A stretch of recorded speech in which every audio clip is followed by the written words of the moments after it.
Bom dia, queridos alunos. Tudo bem com vocês? Estou com saudades, mas por enquanto os nossos encontros serão assim, à distância, tá? Vamos voltar aqui para o nosso cronograma.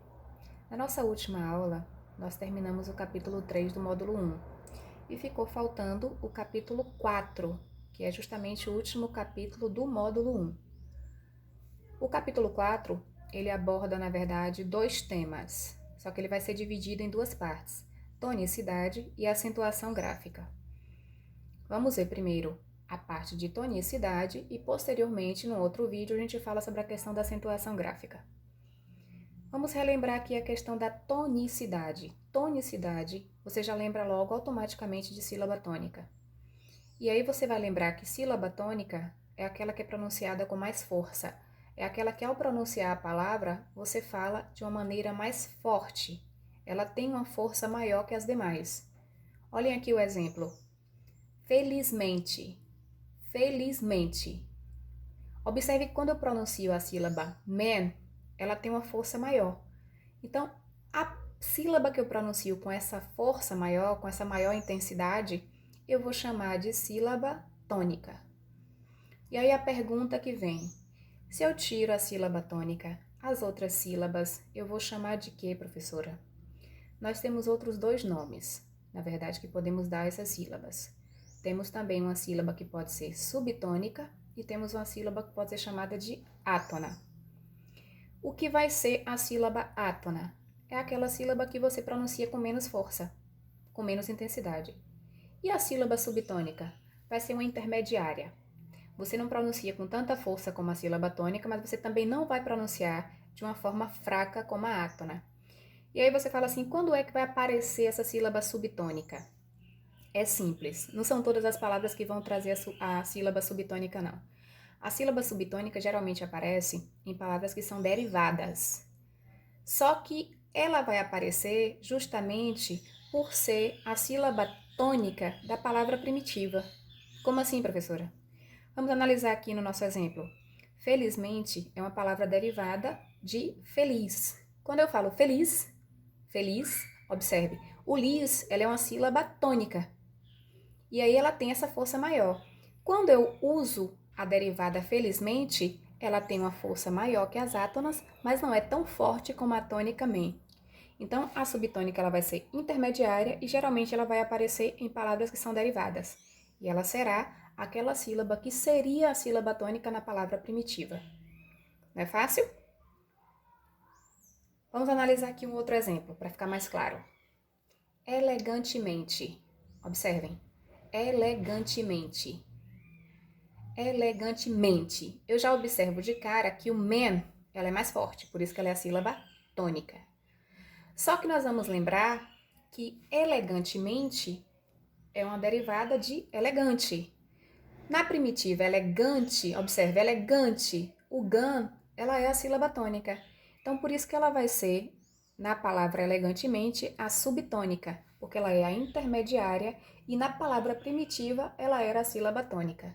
Então, aqui eu pronuncio com mais força é a tônica, a intermediária é a subtônica, e as que eu pronuncio com menor intensidade, com menos força, são as átonas. Beleza? Quando a palavra tem acento gráfico, tem sinal gráfico, é muito mais fácil, porque você já sabe que ela vai ser a sílaba tônica, porque vai ser pronunciada com mais força. O exemplo aí, café. Café. Observe que automaticamente, por ter o acento, por ter o sinal gráfico, ela será a sílaba tônica. Quando não tiver o sinal gráfico, você vai analisar pela pronúncia mesmo, pela força da pronúncia. Quando você lembra de sílaba tônica, você vai lembrar também que, de acordo com a posição dessa sílaba tônica, eu vou classificar as palavras em 3 tipos diferentes. E aí nós vamos relembrar quais são, na verdade, as classificações de acordo com a sílaba tônica de cada palavra. Eu terei, na verdade, uma palavra que pode ser oxítona, uma palavra que pode ser paroxítona e uma palavra que pode ser proparoxítona. Vamos ver cada caso aqui. Oxítona vai ser quando a sílaba tônica é a última da palavra. Só que nós vamos lembrar que a gente sempre vai contar do final para o início, certo? Sempre do final para o início. Você, precisar, abacaxi. Então, observe que eu vou sempre contar última, penúltima, antepenúltima, iniciando do final. Você, o que eu pronuncio com mais força é a sílaba tônica. Neste caso aí é a última sílaba, então ela é uma oxítona. Precisar. Observe que a força maior vem justamente da última sílaba. E se é a última sílaba, significa que ela é uma oxítona. Abacaxi. Abacaxi. Olha como a força da minha voz, a pronúncia, acaba recaindo aí sobre a última sílaba. Então, significa que ela é uma palavra oxítona.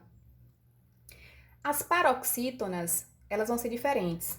Aqui a sílaba tônica vai ser a penúltima. Então, nós vamos ter última, penúltima, antepenúltima, começando sempre do final. Vou enfatizar isso aí. Alguma, observe. A pronúncia mais forte, ela não vem na última, ela vem na penúltima. A penúltima sílaba. Importante, observe que não vai ser a última, também será a penúltima. Casamento, observe que também essa sílaba mais forte, essa sílaba tônica, vai estar na penúltima sílaba. Tax, eu também tenho uma pronúncia maior na penúltima. Então, quando a sílaba tônica ela for a penúltima sílaba, nós teremos uma palavra paroxítona. E a proparoxítona, até na verdade, por uma questão de posicionamento, vai ser a antepenúltima sílaba tônica. Então, nós temos última, penúltima, antepenúltima, como se fosse a terceira, do final para o início. E para ficar mais fácil ainda, nós vamos lembrar que toda proparoxítona é acentuada. Então, fica bem fácil porque você vai identificar de imediato a sílaba tônica. Diálogo, sílaba, árvore, última, penúltima, antepenúltima. Todas acentuadas, então serão proparoxítonas. Beleza? Vamos lembrar de um nomezinho aqui que talvez vários não lembrem. Prosódia. O que vai ser isso mesmo? O que é a prosódia? Vai ser a parte da fonética que estuda a exata posição da sílaba tônica. Como assim? Vai, na verdade, mostrar pra gente na gramática qual é a posição correta da sílaba tônica. Por quê? Porque fonética vai nos lembrar de fonemas. E fonemas vai nos lembrar que são sons, é a parte sonora. E muita gente pronuncia de forma equivocada algumas palavras. E quando acontece esse tipo de equívoco, nós vamos dizer que existem equívocos de prosódia. Ou seja, há um erro de pronúncia. Aí eu coloquei aqui 3 exemplos que são bem comuns. Por exemplo, as pessoas pronunciam gratuito no lugar de gratuito, que é o correto. Rúbrica no lugar de rubrica, que é a forma correta da palavra. Êxodo no lugar de êxodo. Então, assim, quando acontece esse tipo de equívoco, nós vamos dizer que foi um equívoco de prosódia, certo?